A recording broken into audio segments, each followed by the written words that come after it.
IVM.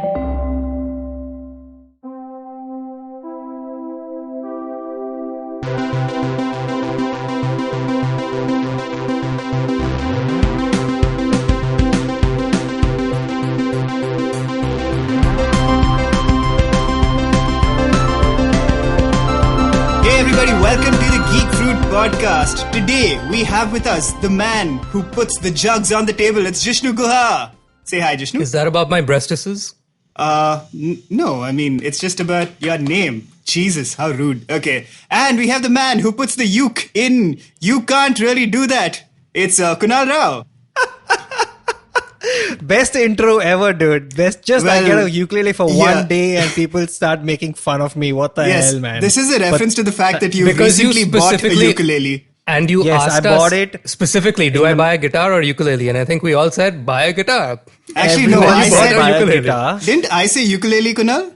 Yeah, you were the only one who had a conversation with me saying, why do you want it? What's the plan? Blah, blah, blah. And then you're like, you know what? You're right. You might want to start with the uke and then maybe a year later buy a guitar. And I was like, that makes sense. That sounds like a logical thing somebody like I would say to others. My argument was, if you start with the guitar, then it's very easy a year or even less so down the line to pick up the uke. But after like a couple of weeks worth of playing the uke, those skills aren't necessarily transferable as quickly to a guitar. But if you start on the guitar, if you can master like 3 chords on the guitar, you'll be an ace at 4 chords on the ukulele immediately. You know what I mean? All right, okay. Yeah. Because literally 2 more It's a strings. 2-in-1 situation. But yeah, I It's tried fine. to find But out why ukes you are wanted so to play. cheap and disposable. This is true. That's true. You can toss one out the window anytime you want. I want you to cover that Zoe Deschanel and Joseph Gordon-Levitt song, Kunal. Which one is that? It's the New one where Year. they go like, what are you doing this New Year's Eve? Yeah. Yeah? Very cute. So, I will be Jogolo, I will play the check it guitar, out. and you gotta be Zoe Deschanel.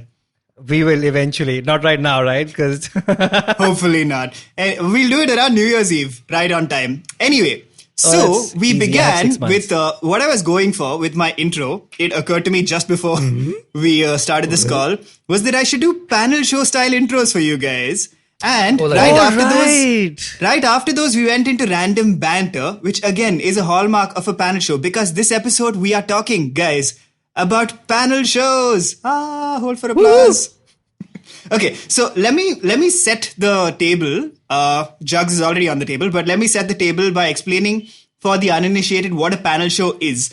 A panel show is essentially a format that mostly began on British television, where a bunch of typically comedians or media personalities in general sit around and discuss a fairly arbitrary topic. So sometimes it's like the news, sometimes it's a quiz show, but essentially the format is an excuse for people, for very funny, witty people, to have a funny, witty conversation. Is this correct? How many marks will you give that answer? I'd give you, if it was long form writing like English language exam, I would give you about 6 out of 10, which is really good. I was going to say 7. Yeah, but Okay. sure. Okay, yeah, it's a good, yeah. Well, I'm not too What is concerned it? because Give us- another then- hallmark then of a panel Crow- show... Is being interrupted. No, a hallmark of a panel show is that the marks actually don't matter, or the points. That's true. But then if that's a 6 on 10, sir, what is a 10 on 10, considering you are a host of one of these panel shows today? Don't know. Don't ask me. You are I'm a just- 10 on 10 I- host of a Geek Fruit panel show, the one that we do together called Why Would I Know That? Yeah, if you don't know the 10 on 10 answer, then who the hell on that show does? Because as they say in Three Idiots, it's not the definition that matters. True. It's It the is journey just of the the explanation. writing. People- Like it's not a... Yeah, it's there's a difference between a definition and a distinction. So you just like you kind of just we got the gist, man. Why are you putting me into a corner right now? Let's just don't like it's I think okay. Let's give you a 9 out of 10. Are you happy now? Okay, yes, I am very happy now. So But most then, okay, people... riddle me this. No. I'm going to interrupt you. Oh because my that's what God. panel shows do.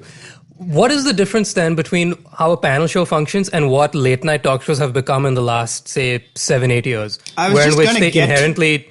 to that distinction, actually. So, Do I get points for, late night for jumping the gun? No, you get minus points for it. So late night shows are typically about the individual. So Kunal, there was this observation. There was discussed with us once on this show about board games that blew my mind. Okay, and I think it applies very much to panel shows as well.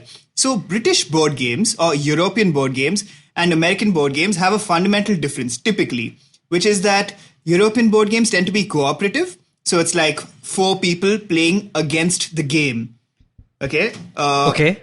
As opposed to American game shows, which are American board games, which are competitive. So you have 4 players playing against each other. So like in Monopoly, it's 4 players playing against each other. Whereas in... But Monopoly is a British game. Is it? Yeah. Oh, yeah, the of course map it of is. London. Correct. That's what it Okay. is. Yeah. So, yeah. But okay, I that's see what I you picked mean. the Like worst Scotland example. Yard Yeah. was, yeah, exactly. Like Scotland Yard was 4 people trying to sort of find Mr. Exactly. X, who was one person. Yeah. So maybe it Yeah. was 1 against 4 in that case or whatever. But So I see what you mean. Yeah, obviously it's not like a hard and fast rule where it's the only Yeah. way it's done, but traditionally that's how it began. And it never occurred to me that that was the case. But doesn't that same principle carry over to television also, where the panel show is pretty much a typically British format? Like you might have the occasional exception, like NPR's Wait, Wait, Don't Tell Me, which is a podcast, is a panel show in audio form. But like that's maybe one of the few American examples you can think of. Yeah, and by virtue of being a podcast, it's not really the most hip and happening thing out there that is in the diaspora. True. It's So are gotten you bigger saying lately, that but it's not. that the British format is more cooperative because they're a panel It's more show? polite, whereas- as the Brits are. It's just more polite. It's more like we're all in Yeah. this together, aren't we? And the American style is far more me, I. And then when my time is funnily, done, the host they has say to that pass the about limelight over. Right. And they say that about stand-up as well, because like stand-up was more of an American thing, which is just one person on stage getting all the attention. Whereas if you see old school British sort of humor was not stand-up. It was like, your sitcoms of like, Sketches, it was right? more And like farcical sketches. kind of- Exactly. Yeah. So sketches was more British, again, cooperative. That's a very interesting, like for instance, I can point, think man. of like when it comes to like comedic duos, besides like a Laurel and Hardy, I think I can name more British and European duos. Even in like because of the fictitious- sketch format, the two because Ronnies, like your the like your Fawlty Jeeves and Towers, Wooster the and blah, your blah, yeah, exactly I can think Yeah, of like yeah, more yeah, absolutely. group ensembles from like back in the day that are European as opposed to American ones. Even though am I wrong in thinking that like I Laurel think there and Hardy have like been really set the duos, template? Sure. I mean, if There- you go totally right back to have been, but I think Laurel and that, like- Hardy, perhaps, but like there have been, like I would say it's a hazy feel, especially because old school American comedy featured a lot of duos like Elaine May and Mike Nichols used to do Nichols and May. And like, so again, it was a hallmark of the old school talk show thing. So it's a hazy distinction, but it's more the tone. And like you said, I think ensembles were essentially a British thing for the longest time, like your Monty Pythons and so on. Yeah. Don't you guys think this also applies to talk shows? Like the format of a Graham Norton show or what James Gordon does on his show now is panel. So it's not, I mean, there's still an emphasis on, okay, Dame Judi Dench, tell us about yourself. But it's about the people hanging out together and doing something as a team, as opposed to, say, a Tonight Show where it's like, all right, so tell me about this new project you're working on. I believe you pulled some pranks on set. And then he gets off, and then the other guy comes on, right? That's so true. Like You get it one for at a me, I time. find the Graham Norton show is just so freaking funny, man. And I think it's exactly because of that. It's the dynamics of them. So like, there's this.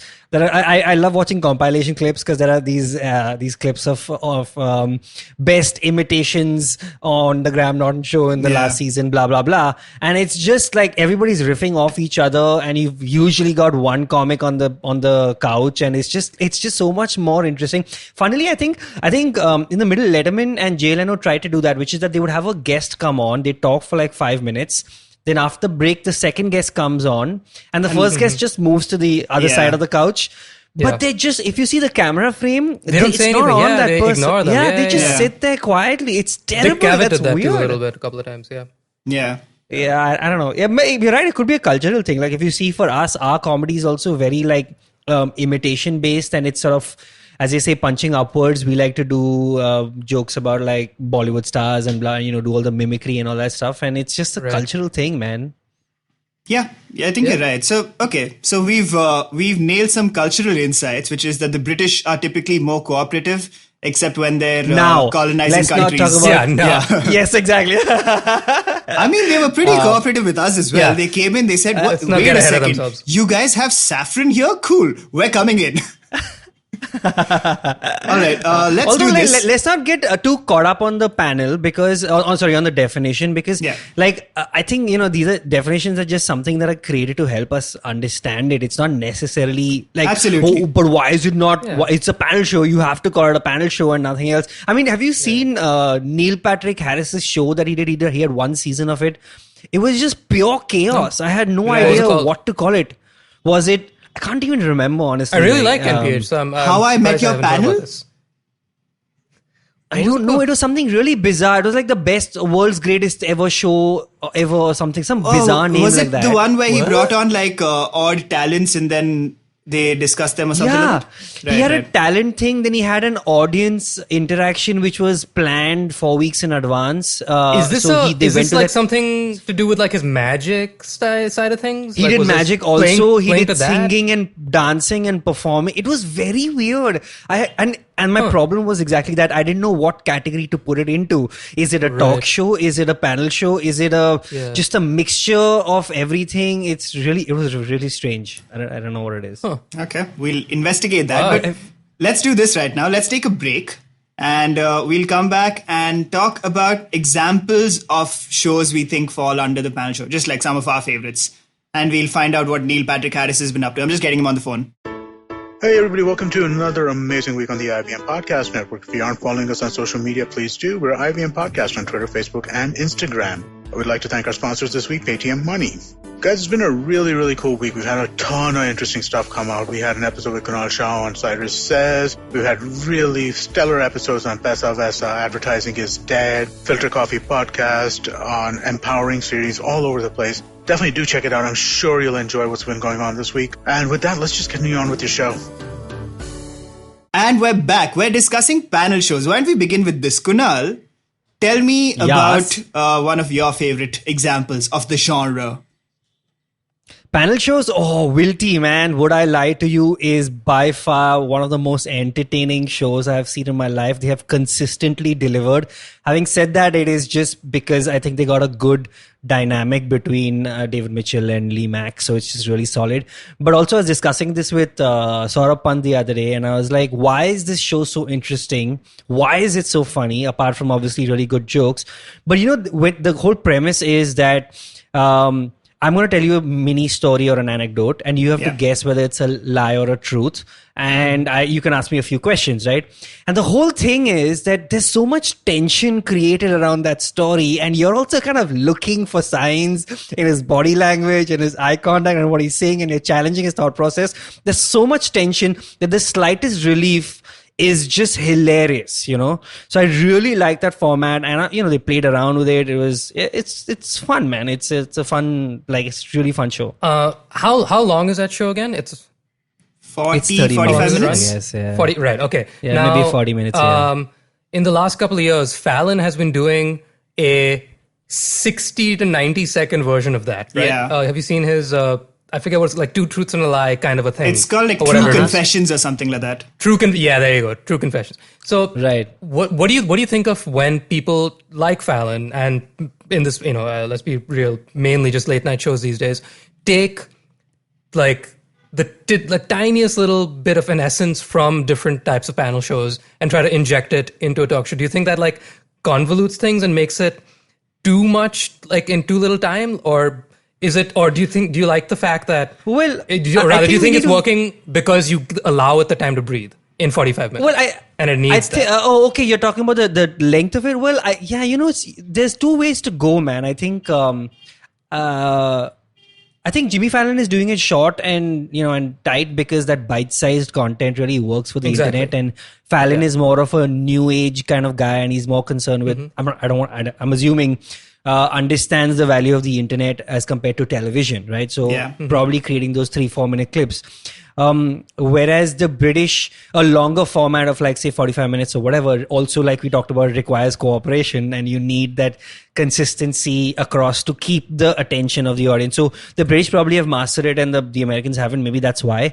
But more importantly, I don't think like the idea is, it's not like he's borrow the idea from Would I Lie to You? Like the concept of truth or lie is a very not basic from that particular. thing. Yeah, I'm not saying he's borrowed from that show specifically. Yeah. So it's the idea could have come from anywhere. It doesn't necessarily mean that he picked, like, what I'm saying. So the most panel show ideas are pretty basic. A quiz, everybody's done that. Like 200, 300 years ago, everybody's done was that, hey, I'm going to tell you something. Is that true? Is that not? I don't know. Like those are basic things. I feel I think what's interesting. It's okay. You're right. Yeah. It's not like necessarily lifting the concept, but I think the approach to the same central idea is fundamentally different, which I find kind of interesting, which is that, again, the Jimmy Fallon version of it is quick, snappy. It's about like, here are the jokes. And it's very much about riffing on the jokes with the people. So the concept is essentially the person opens up an envelope and says, here's a fact, and you have to guess whether it's true or not. And in Would I Lie to You, it goes into the space of like asking questions, making jokes about it. And like they spend like a good 8 to 10 minutes on a single question, as opposed to Fallon, where it's like, I'm genuinely trying to find out whether this is true or false because I'm interested in the fact, as opposed to Would I Lie to You, where eventually the story becomes kind of a moot point and it's more about like, let's have a fun conversation. One of my favorite examples on the Jimmy Fallon version of it was when Pete Davidson and John Mulaney were on. And Pete Davidson told this fact about how, as soon as he joined Saturday Night Live, Lorne Michaels was like, cool, you want to go on a holiday to like Barbados with me? And John Mulaney was like, of course that's a lie. Lorne Michaels hates everyone. He hated me when I came there. And Pete Davidson says, no, it's actually true. And John Mulaney's face just drops like, what? So it's about that fact, where as opposed to if the same thing happened on Would I Lie to You, it would be like it would go into like, okay, here's a story of when I first met Lorne Michaels and what did he first say to you? It would go into that space. Right, yeah. It's the format is slightly different. I think it goes back to what we said, which is that it's a bite-size versus long format, and I think they're just trying to figure this out. Like, and I guess that's why we also. I mean, ultimately, even Would I Lie to You has rounds. Like, it's not. They'll have a guest, some guest come in and say, okay, this guy is my XYZ, and is that true or false? So they're mixing it up because how long can you stretch one story? I like Jimmy, who literally does rounds in like 30 seconds and 40 seconds and stuff like that. Yeah, right. Jishnu, what's one of your we favorite... mentioned Wait, Don't Tell Me. Yeah. I was going to say, like, one of my favorites. We mentioned Wait, Don't Tell Me. Kunal, have you heard that show? It sounds familiar, but for some reason I feel like I haven't seen it. It's a podcast that's been around for about maybe more than a decade. Yeah. Or something like that. It's an American NPR show. 3 panelists. It's called the NPR News Quiz, hosted by Peter Sagal, who I think is a friggin' genius. And it's had 2 co-hosts on it, and 3 comedians every week, and they just riff on the news and stuff. But the particular thing that I want to bring up with regard to this True Confessions, Would I Lie to You kind of thing is a segment that they have called Bluff the Listener. And that, I'm wondering where you think that fits in, because that premise is caller calls in and he's like, hello, okay, what's up? Now sit quietly and listen to 3 stories. Only one of them is true. Just identify the true story, and that's it. And they are completely random. They have nothing to do with the news. It's the one time, apart from when they have a celebrity guest interview, which is also a totally random game about nothing in particular, where the panelists, who are comedians, are allowed to, well, at least 2 out of the 3, are allowed to completely go balls to the wall crazy and write whatever the hell they want. And by nature of the show, with the kind of questions and the stories they tell about the about the news rather, they're all outlandish stories. They're like, can you believe this is the world we're living in? Which today is not hard to believe in the Trump era. But in this one segment, they're allowed to go on for like a good 3 minutes each, which is quite a long time to just riff. Or like, so Jack and Jill went up the hill and then a spaceship came down and Mars rover showed up and then a dinosaur came and ate the guy, and like anything and whatever the hell.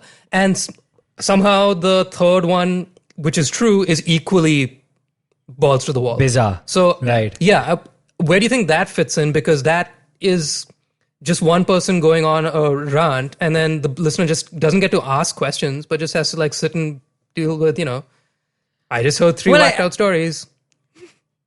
I mean, it's a great concept, and obviously that whole show, I obviously haven't heard it. It's a great concept, and I think the whole show probably sticks to the bizarre news kind of a format. So listening to, so this is the thing, right? I feel like even if you look at quiz shows like Big Fat Quiz of the Year, all right, the best thing about the quiz show Big Fat Quiz of the Year is the way they do the questions, right? The fact that they get Jon Snow, who is this really posh 70-year-old newsreader, to translate lyrics of songs into sort of news language. Yeah.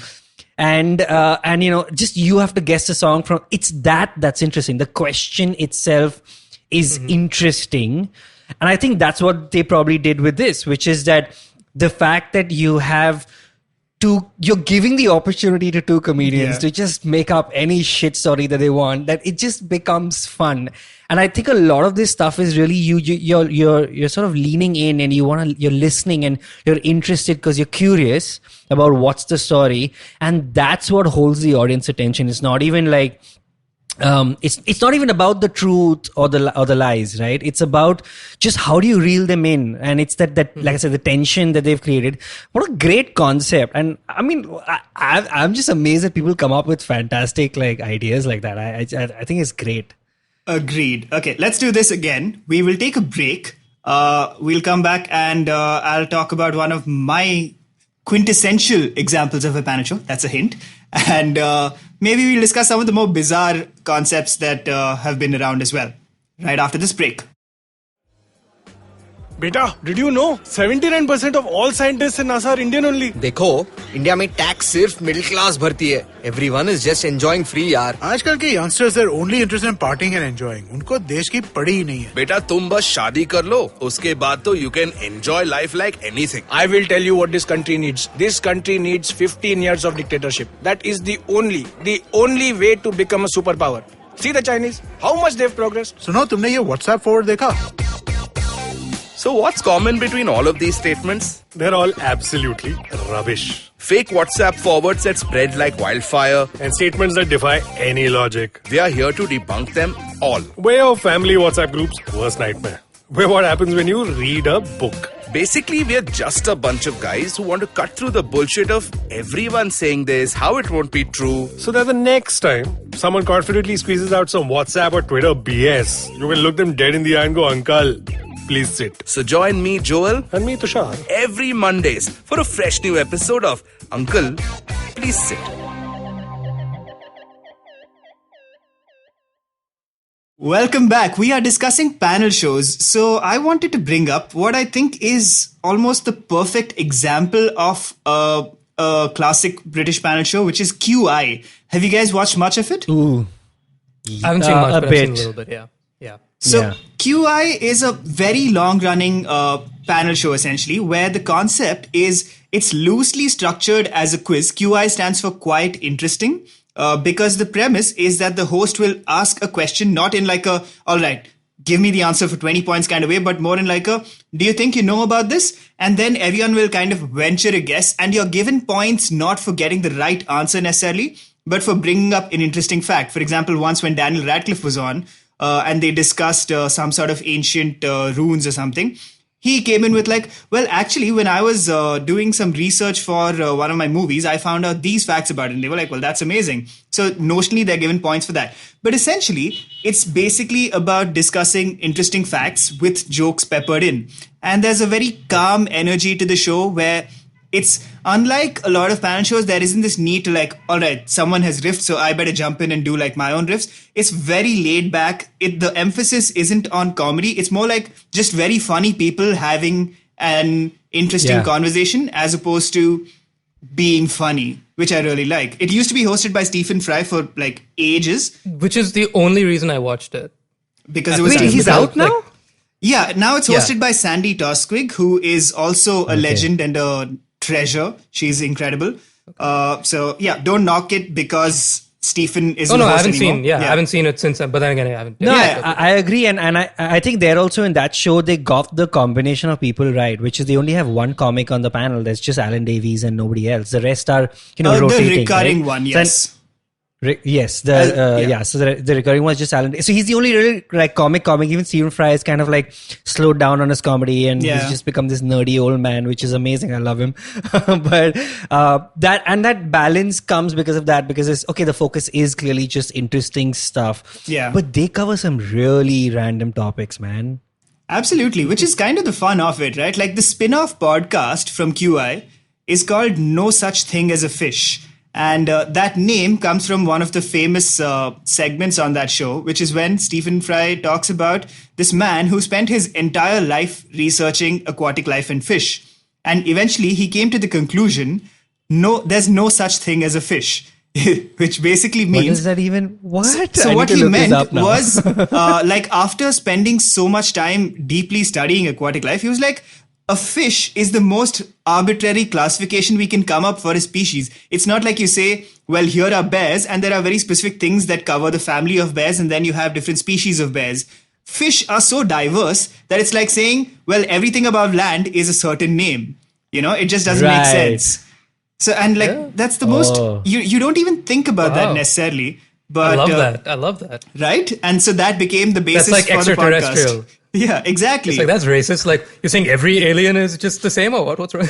Yeah. So every alien is from Mars? What bullshit? Like, yeah, right? Yeah. Yeah, if you think about it, we've classified like a shark and a goldfish under the same broad family. So... Well, to be fair, we've kind of named, I mean, above land, everything is just an animal. So they kind of have that as well. And everything that flies is a bird. So... True. I mean, it's fine, right? I'm not debating the science with you. It's fine. I'm just saying that this is the kind of interesting conversation that comes up. Yeah. Aren't birds Jigs, you're right. animals? A bird is an animal, actually. You're right. Yeah. Yeah, so are fishes. Fishies, as I like to call them. Fishies. Jishnu, give us a couple more of your favorites. Oof. I don't have I know too many, man. Aren't you a big... big never mind the Buzzcocks boy? Not a big one, but that's the thing. Like I've just flirted with panel shows, like because like the thing is, with QI as an example, I've always gone to it because I knew this one particular person was there who I like so much that I'm happy to just spend time with them, regardless of who's around. And if I'm lucky, it's gonna work. But that's kind of why I've always been far more drawn to a traditional kind of a quiz, like a more structured kind of just. I hate to admit it, but like a Bonvita quiz contest, like a beak, like a beak. Don't knock it. I love that show. I don't know. That's a great show. Yeah, I mean, watch your mouth. mouth. It's kind of like it's more straightforward and right down the middle. Because if I want the panel vibe, then I would watch a Graham Norton, which I love, but that's not a quiz. Yeah, So to me, I like to create more of a distinction. Like I'm always in the mood for one or the other. And if I want what a panel show offers, which is the chat, then I'll go to a chat kind of a show. Like I'll end up watching like an old school Michael Parkinson interview for like 60 minutes where he's got two or three people, or like a Dick Cavett kind of a thing. I'm really dating myself. But you are. I'll watch those like kind of things because I'm in it for the chat. So I'm in it for the chat, and if I want the quizage, then I'll go to a quiz. I'm not too much of a panel guy myself. Do you think that's because So Go ahead, Kunal. Go ahead, Dinkar. Oh wow, how polite! It's like we're on a real panel. You're the host. I was just going to say that I think, like, do you think that's because on a Graham Norton show, for example, you're familiar with the guests beforehand? Like, I found that on QI or like any panel show I watch, a lot of the time I'll come in not necessarily having ever heard of the comedian before, and then just get to know them through the panel itself. Right. Yeah, like, see, I'll give, for instance, I think the only reason that I stuck through with Wait, Don't Tell Me is because unlike a panel show where the subject matter is arbitrary, and while it's funny, I'm sure it's almost always funny, the good thing that Wait offered me, which is what kept me going, is the fact that I know that every week I'm going to learn something that's relevant to, the news today, right? And it's going to be funny. And so, like, it does function for me as a news source. It genuinely does function as a news source. This makes sense to me. So the thing is that, like, ultimately we're all watching this content because it's entertainment. It's entertainment, right?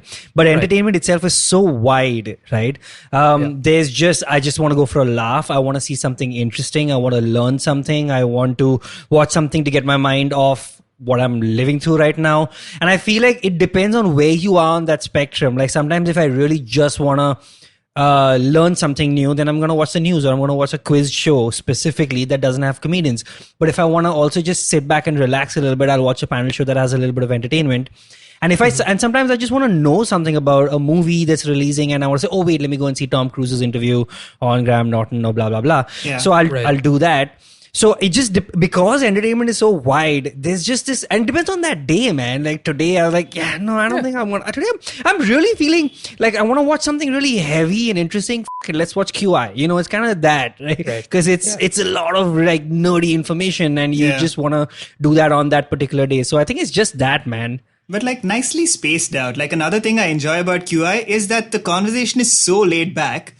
You kind of almost have to like listen a little carefully, because it's like someone will say something in passing that's hilarious, but they're not selling it. They're not pushing on it. You know, they're just like, oh, here's a great joke.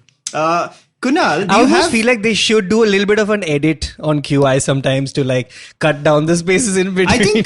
I think you have to get into the rhythm of it. Like I always I didn't dip into the show for the longest time, but from the start of 2020 in particular, like I would occasionally just pop in and watch like an episode of QI. But from the start of 2020, for some reason, 2020 was over in March. Correct. So from Jan to March, roughly, I got into the habit of watching like pretty much an episode a day, just because I kind of really got into the flow of it. And there's a huge archive of episodes because they've been going on for so long. So yeah, it is very interesting. Yeah, man, these British shows, because they do like 6 to 8 episodes per season, they go on for like 28, 30, 40 seasons and whatnot, man. Yeah. Like I was looking up, what is the show? Nevermind the Buzzcocks did 28 seasons in like some 14, 15 years. It's insane. Absolutely insane. Love it. Now, one of the features of these panel shows is, of course, the fact that there are these guests who guest, like typically comedians, but often like just radio presenters or television hosts who recur across multiple shows and sometimes are essentially cast members on a single show. So do you guys have favorite guests? I always love Ayawade. Ayawade is great. Oh, he's funny, yeah. Yeah. The thing with Ayawade is that he makes sense because he's the complete opposite comedian of all the other comedians. Like his energy is different, and he's slower when he talks, and he enunciates, and he's not quickly going for the punch. So seeing that contrast is just really entertaining. But how you asking me for a favorite guest? That's a little bit okay. I'll tell you some of mine. Not a favorite guest, but who are people you enjoy on panel, right? Like I love Richard Ayoade as well. I think you're right in that he plays really well when he's paired with someone. So like him and Noel Fielding are such a great combo, because Noel is like kind of nuts and Richard Ayoade is just like not right now. On Travel Man, he's again great because. He's amazing on Travel, man. I love him. Yeah, because like basically it's a travel show he hosts where he hates travel, and he goes somewhere with a guest. And he's very Mr. Bean. He's very Mr. Bean who can speak in that show. Exactly. Okay, some of my favorite guests. I really enjoy David Mitchell on Would I Lie to You is great, and he's typically like always really funny. Again, in a very smart way. He's not jumping into conversation a lot. He'll just like occasionally pop in and say something really witty and then like lean back and go like, my work here is done. So he's great. Yeah. There are some comedians like Nish Kumar, who is a British Indian dude who's been on multiple stuff and he's a little underrated actually. Like he's got his own show as well now, but he's quite underrated. Yeah. What about? I really like Russell Howard. Russell Howard is great because he's very great, consistent.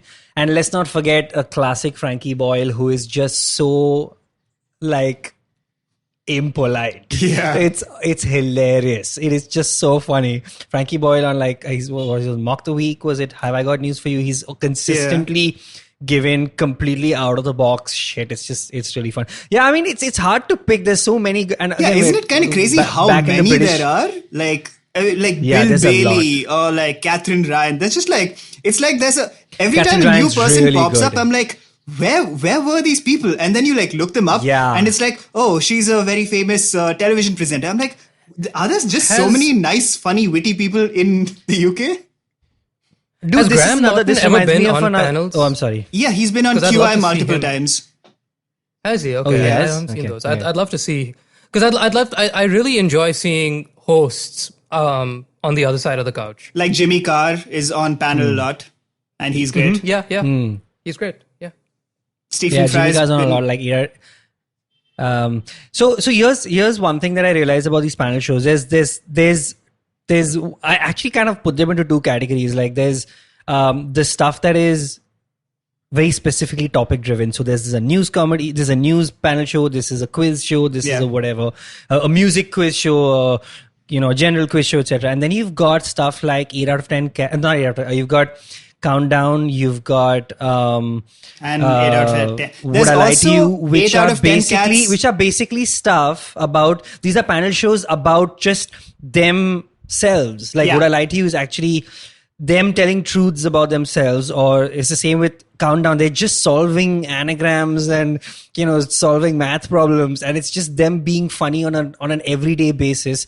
And I find that so much more, like, it's such a simple idea, but yet it just works so nicely. So you don't have to like study for this shit and come. You know what I mean? It's just being yourself. Yeah. And it kind of works out really nicely, man. On So that many note, panelists, man. On that note, before we close out, I realize we haven't talked about one of my favorite panel shows. I asked you God, and you why would I refused know to that? answer, Jishnu. Watch me answer now and simultaneously plug our show, you idiot. Why would you know that? Why would I know that? Oh, that's a good show. Tell us about this show, Jishnu, because I don't know. I don't know. I really like the host, though, I heard. It's Very good. inexplicable. It's chaos to me. I've been on it twice, and I regretted nothing more greatly in my life. Yeah. But no, where did, speaking as host and what should we call you? Head writer, Dinkar Duveri. I don't know what position you would like to maintain. Yeah, that sounds good. Dinkar is nothing more than a bloody scorekeeper. Tell us- Yeah, Actually, we haven't talked about this, Kunal. When and how did you choose to do something like this? Has this always been on your mind that you always wanted to do a quiz show? Host Yeah, said so quiz I show? became a comedian in 2009 or 10, I would say, full time in 11. And by 2013, I want to do a panel show because I liked exactly what we talked about, the camaraderie thing where you're like riffing off each other. And I feel like it's very interesting stuff. Although a lot of the British panel shows are edited, that's fine. But I knew I wanted to do that. And it's just been sitting on my plate. I never got around to executing it. Was this in EIC tandem also. with your stand-up stuff and EIC sketches and all that? Parallelly. Was it all a kind of jumbled in your head as one, as like, or did you No, always yeah, want to yeah. like I mean, isolate them as when we separate started things? out, we didn't know what we were doing. We didn't know how to go about these things, and I didn't know, how do I organize something like this, So there are a lot of other issues with it. So it was there at the back of my mind. And then one day I just had this epiphany. I was like, fuck, these guys, Geek Fruit guys, are the right people for it because that's exactly the kind of zone that I'm looking at. And then picked up the phone, called Dinkar and Tejas, and like we locked it in 6 minutes, I think, right? I Dinkar? remember exactly when it That's happened, in most fact. things we do get locked. So yeah. I was at a stand-up show, like an open mic, where you happened to be performing. So I remember I was walking by and you were like, hey, Dinkar. And I was like, yo, what's up? And we spoke for like 30 seconds. And then I went into the show and then you suddenly went, wait, I have to talk to you about something. And I was like, sure. And then like a day later, you called me up and went like, okay, I've always wanted to do this panel quiz show. And I said, done. Because like I had the same thought, like I've always thought this is something that's desperately needed out here. And I was like, let's do it, man. Because I already had like a Google Keep note filled with ideas where I was like, okay, when we do the panel show, like there's this in mind. And Tejas and I had discussed it like multiple times. So we instantly were on board. And the rest Yeah, I is remember. history, by which I mean we've done 2 It was a shows. really short. We've done 2 shows. Hey, we've done 2 live shows, 1 online show and 1 online but without an audience show. That's quite a bit. We've done 4 It is, episodes. yeah, I'm yeah. impressed. But yeah, I think for me again, like I was a little loose on the idea in the upfront because I didn't know whether I want to have just comedians on the show or we mix it up with other people and celebrities and things like that. And I think it's still evolving. And I do feel that, you never know, the show might be completely different a year from now. But the idea is to use any format that just holds it together. It's just fun, man. It's just people really have Have you worked out your elevator pitch for when you go on Hot Ones and you have 60 seconds to plug it at the end? No, I haven't. I don't think we're ready yet, honestly. So Oh my when we're God. ready, we'll do the pitch. I saw like I threw the ball up in the air and you watched it like collapse through the earth. And I on would the say other my side of the elevator planet. pitch is a 60-second trailer that we've released on my Instagram. Great. And there'll be more coming on Oh my God. there will be more clips from our online editions of the show, in particular on your YouTube and our Instagram, most likely. So where can people follow you, Kunal, to find out about your comedy and the next edition of Why Would I Know That? Best place to catch me is YouTube and Instagram, where I am at Kunal Rao, both cases. And also you can catch me at Geek Fruit once a year, Correct. where I do one podcast. I believe I've also Episode with seen you you guys. on the Ukulele Masters subreddit. Yeah, sure. Why not? I forgot about the Masters subreddit. I have to look. I was only looking at the expert level subreddit. Correct. All right. Oh, also, by the way, I found out what that Neil Patrick Harris show is called. It's called Best Time Ever, and it's called a live television variety show. Nice. How appropriate, So I don't even because know whether it's a panel show or not. it's. I mean, isn't well, that it's a like variety every show? You just said like so. isn't that like an America's Got Talent or whatever the hell? Like, isn't it like Yeah, any I show don't, I don't know. But would it involve a panel they of vote on judges stuff? that make fun of the contestants? Like America's Got Talent? Oh, sure, yeah. And American Yeah, Idol true, and The true. Voice and every other freaking The Voice Live doesn't stage make fun of the contestants, okay? Let's put this on record. Do not make fun of The Voice. It is the best show ever. Agreed. After Why Would I Know That? Yeah. All right, Kunal, that's an appropriate note to end on, because having you on the show has been the best time ever. And that was the lie. Oh wow. All right. Thanks, guys. It was good fun, man. It was. I hope to come back on so more follow chats. Kunal, follow Geekfruit on @GeekfruitHQ on all the socials, and we will see you next week. Bye-bye, you nerds.